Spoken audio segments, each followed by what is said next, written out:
नमस्कार, हम जय श्री कृष्णा। स्वागत है आपका एक बार फिर से हमारे यूट्यूब चैनल सनातन धर्म ज्ञान में।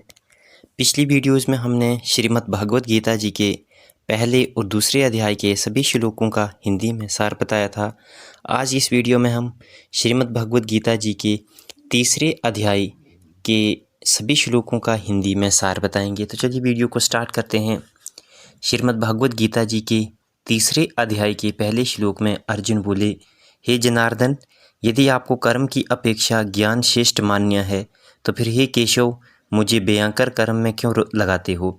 दूसरे श्लोक में बताते हैं, आप मिले हुए से वचनों से मेरी बुद्धि को मानो मोहित कर रहे हैं, इसलिए उस एक बात को निश्चित करके कहिए जिससे मैं कल्याण को प्राप्त हो जाऊं। तीसरे श्लोक में बताते हैं, श्री भगवान बोले, हे निष्पाप, इस लोक में दो प्रकार की निष्ठा मेरे द्वारा पहले कही गई है। इनसे संख्य योगियों की निष्ठा तो ज्ञान से और योगियों की निष्ठा कर्मयोग से होती है। चौथे श्लोक में बताते हैं, मनुष्य ना तो कर्मों का आरंभ किए बिना निष्क्रमता मतलब जिस अवस्था को प्राप्त हुए पुरुष के कर्म अकर्म हो जाते हैं, अर्थात फल उत्पन्न नहीं कर सकते, उस अवस्था का नाम निष्कर्मता है। को यानी योग निष्ठा को प्राप्त होता है और न कर्मों के केवल त्याग मात्र से सिद्धि यानी संख्या निष्ठा को ही प्राप्त होता है। पांचवें श्लोक में बताते हैं, निस्संदेह कोई भी मनुष्य किसी भी काल में क्षण मात्र भी बिना कर्म किए नहीं रहता, क्योंकि सारा मनुष्य समुदाय प्राकृतिक जनित गुणों द्वारा परवश हुआ कर्म करने के लिए बाध्य किया जाता है। छठे श्लोक में बताते हैं, जो मूढ़ बुद्धि मनुष्य समस्त इंद्रियों को हठपूर्वक ऊपर से रोककर मन से उन इंद्रियों के विषयों का चिंतन करता है, वह मिथ्याचारी अर्थात दंभी कहा जाता है। सातवें श्लोक में बताते हैं, किंतु हे अर्जुन, जो पुरुष मन से इंद्रियों को वश में करके अनासक्त हुआ समस्त इंद्रियों द्वारा कर्मयोग का आचरण करता है, वही श्रेष्ठ है। आठवें श्लोक में बताते हैं, तू शास्त्र विहित कर्तव्य कर्म कर, क्योंकि कर्म न करने की अपेक्षा कर्म करना श्रेष्ठ है तथा कर्म न करने से तेरे शरीर निर्वाह भी नहीं सिद्ध होगा। नौवें श्लोक में बताते हैं, यज्ञ की नियमित किए जाने वाले कर्मों से अतिरिक्त दूसरे कर्मों में लगा हुआ ही ये मनुष्य समुदाय कर्मों से बांधता है, इसलिए हे अर्जुन, तू आसक्ति से रहित होकर उस यज्ञ के नियमित ही बलि भांति कर्तव्य कर्म कर। 10वें श्लोक में बताते हैं, प्रजापति ब्रह्मा ने कल्प के आदि में ये यज्ञ सहित प्रजाओं को रचाकर उनसे कहा कि तुम लोग इस यज्ञ द्वारा वृद्धि को प्राप्त हो जाओ और ये यज्ञ तुम लोगों की इच्छित भोग प्रदान करने वाला हो। 11वें श्लोक में बताते हैं, तुम लोग इस यज्ञ द्वारा देवताओं को उन्नत करो और वे देवता तुम लोगों को उन्नत करें। इस प्रकार निस्वार्थ भाव से एक दूसरे को उन्नत करते हुए तुम लोग परम कल्याण को प्राप्त हो जाओगे। 12वें श्लोक में बताते हैं, यज्ञ द्वारा बढ़ाए हुए देवता तुम लोगों को बिना मांगे ही इच्छित भोग निश्चित ही देते रहेंगे। इस प्रकार उन देवताओं द्वारा दिए हुए भोगों को जो मनुष्य उनके बिना दिए स्वयं भोगता है, वह चोर ही है। 13वें श्लोक में बताते हैं, यज्ञ से बचे हुए अन्न को खाने वाले श्रेष्ठ पुरुष सब पापों से मुक्त हो जाते हैं और जो पापी लोग अपना शरीर पोषण करने के लिए ही अन्न पकाते हैं, वे तो पाप को ही खाते हैं। 14वें और 15वें श्लोक में बताते हैं, संपूर्ण प्राणी अन्न से उत्पन्न होते हैं, अन्न की उत्पत्ति वृष्टि से होती है, वृष्टि यज्ञ से होती है और यज्ञ विहित कर्मों से उत्पन्न होने वाला है। कर्म समुदाय को तू वेद से उत्पन्न और वेद को अविनाशी परमात्मा से उत्पन्न हुआ ज्ञान, इससे सिद्ध होता है कि सर्वव्यापी परम अक्षर परमात्मा सदा ही यज्ञ में प्रतिष्ठित है। 16वें श्लोक में बताते हैं, हे पार्थ, जो पुरुष इस लोक में इस प्रकार परंपरा से प्रचलित सृष्टि चक्र के अनुकूल नहीं बरतता अर्थात अपने कर्तव्य का पालन नहीं करता, वे इंद्रियों द्वारा भोगों में रमन करने वाला पापायु पुरुष व्यर्थ ही जाता है।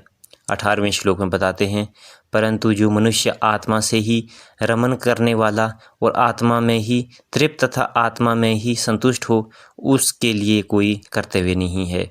19वें श्लोक में बताते हैं, उस महापुरुष का इस विश्व में न तो कर्म करने से कोई प्रयोजन रहता है और न कर्मों के न करने से ही कोई प्रयोजन रहता है, तथा संपूर्ण प्राणियों में भी इसका किंचन मात्र भी स्वार्थ संबंध नहीं रहता। 20वें श्लोक में बताते हैं, इसलिए तू निरंतर आसक्ति से रहित होकर सदा कर्तव्य कर्म को भलीभांति करता रहे, क्योंकि आसक्ति से रहित होकर कर्म करता हुआ मनुष्य परमात्मा को प्राप्त हो जाता है। 20वें श्लोक में बताते हैं, जनकादि ज्ञानी जन भी आसक्ति रहित कर्म द्वारा ही परम सिद्धि को प्राप्त हुए थे। इसलिए तथा लोक संग्रह को देखते हुए भी तो कर्म करने के लिए ही योग्य है, अर्थात तुझे कर्म करना ही उचित है। 21वें श्लोक में बताते हैं, श्रेष्ठ पुरुष जो आचरण करता है, अन्य पुरुष भी वैसे वैसे ही आचरण करते हैं। वे जो कुछ प्रमाण कर देते हैं, समस्त मनुष्य समुदाय उसी के अनुसार बरतते लगे जाते हैं। ये क्रिया में एक वचन है, परंतु लोक शब्द समुदायिक वचन होने से भाषा का बहुवचन की क्रिया लिखी गई है। 22वें श्लोक में बताते हैं, हे अर्जुन, मुझे इन तीनों लोकों में न तो कुछ कर्तव्य है और न कोई भी प्राप्त करने योग्य वस्तु अप्राप्त है, तो भी मैं कर्म में ही बरतता हूँ। 23वें श्लोक में बताते हैं, क्योंकि हे पार्थ, यदि कदाचित मैं सावधान होकर कर्मों में न बरतूं तो बड़ी हानि हो जाए, क्योंकि मनुष्य सब प्रकार से मेरे ही मार्ग का अनुसरण करते हैं।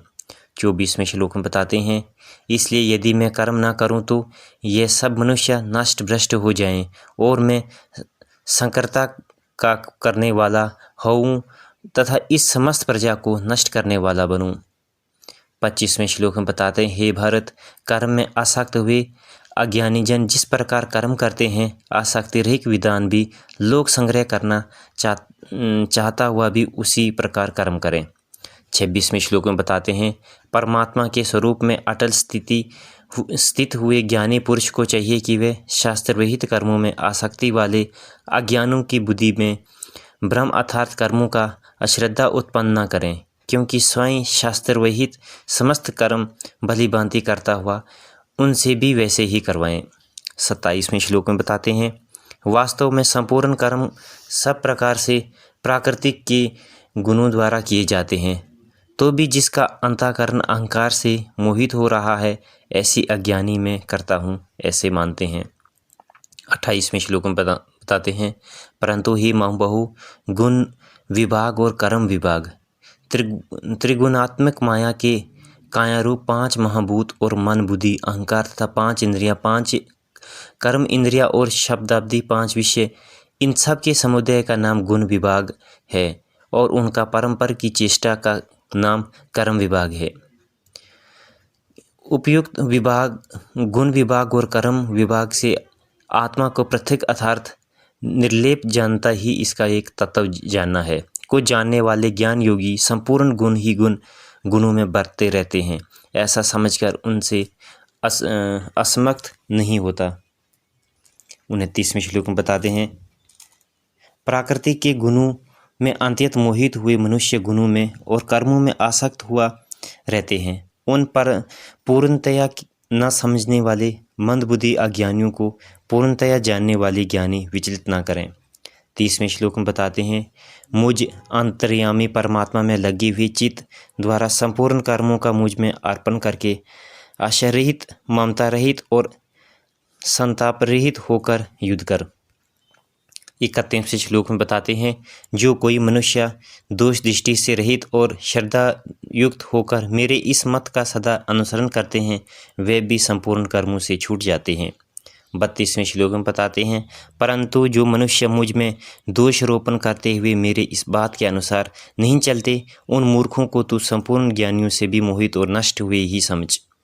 33वें श्लोक में बताते हैं, सभी प्राणी प्राकृतिक को प्राप्त होते हैं, अर्थात अपने स्वभाव के परवश हुए कर्म करते हैं।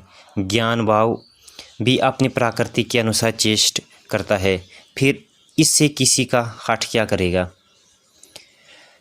34वें श्लोक में बताते हैं, इंद्रियों के अर्थ में अर्थात प्रत्येक इंद्रियों के विषय में राग और द्वेष छिपे हुए स्थित हैं। मनुष्य को उन दोनों के वश में नहीं होना चाहिए, क्योंकि वे दोनों ही इसके कल्याण मार्ग में विघ्न करने वाले महान शत्रु हैं। 35वें श्लोक में बताते हैं, अच्छी प्रकार आचरण में लाए हुए दूसरों के धर्म से गुण रहित भी अपना धर्म अति उत्तम है। अपने धर्म में तो मरना भी कल्याणकारक है और दूसरों के धर्म भय को देने वाला है। 36वें श्लोक में बताते हैं, अर्जुन बोले, हे कृष्ण, तो फिर ये मनुष्य स्वयं न चाहता हुआ भी बलात् लगाते हुए की भांति किससे प्रेरित होकर पाप का आचरण करता है। 37वें श्लोक में बताते हैं, श्री भगवान बोले, रजोगुण से उत्पन्न हुआ ये काम ही क्रोध है। ये बहुत खाने वाला अर्थात भोगों से भी कभी अघाने वाला और बड़ा पापी है। इसको ही तो इस विषय में वैरी जान। 38वें श्लोक में बताते हैं, जिस प्रकार धुएं से अग्नि और मैल से दर्पण ढका हुआ जाता है तथा जिस प्रकार जेर से गर्भ ढका हुआ रहता है, वैसे ही उस काम द्वारा ये ज्ञान ढका रहता है। 39वें श्लोक में बताते हैं, और हे अर्जुन, इस अग्नि के समान कभी न पूर्ण होने वाले काम रूप ज्ञानियों के नित्य वैरी द्वारा मनुष्य का ज्ञान ढका हुआ है। 40वें श्लोक में बताते हैं, इंद्रियां, मन और बुद्धि से ये सब इसके वासस्थान कहे जाते हैं। ये काम न इन मन, बुद्धि और इंद्रियों द्वारा ही ज्ञान को आच्छादित करके जीव आत्मा को मोहित करता है। 41वें श्लोक में बताते हैं, इसलिए हे अर्जुन, तो पहले इंद्रियों को वश में करके इस ज्ञान और विज्ञान का नाश करने वाले महान पापी काम को अवश्य ही बलपूर्वक मार डाल। 42वें श्लोक में बताते हैं, इंद्रियों को स्थूल शरीर से पर यानी श्रेष्ठ, बलवान और सूक्ष्म कहते हैं। इन इंद्रियों से पर मन है, मन से भी पर बुद्धि है, और जो बुद्धि से भी अत्यंत पर है वे आत्मा है। 43वें श्लोक में बताने, इस प्रकार बुद्धि से पर अर्थात सूक्ष्म, बलवान और अत्यंत श्रेष्ठ आत्मा को जानकर और बुद्धि द्वारा मन को वश में करके माँ बहू तो इस कर्म रूपी दुर्जय शत्रु को मार डाल। ये थे श्रीमद् भगवद गीता जी के 3 अध्याय के सभी श्लोकों का हिंदी में सार और उनका अर्थ। ऐसी और वीडियोस को जानने के लिए आप हमारे YouTube चैनल सनातन धर्म ज्ञान को सब्सक्राइब करें, ताकि आने वाली वीडियो की नोटिफिकेशन आप तक सबसे पहले पहुंचे। नमस्कारम, जय श्री कृष्ण।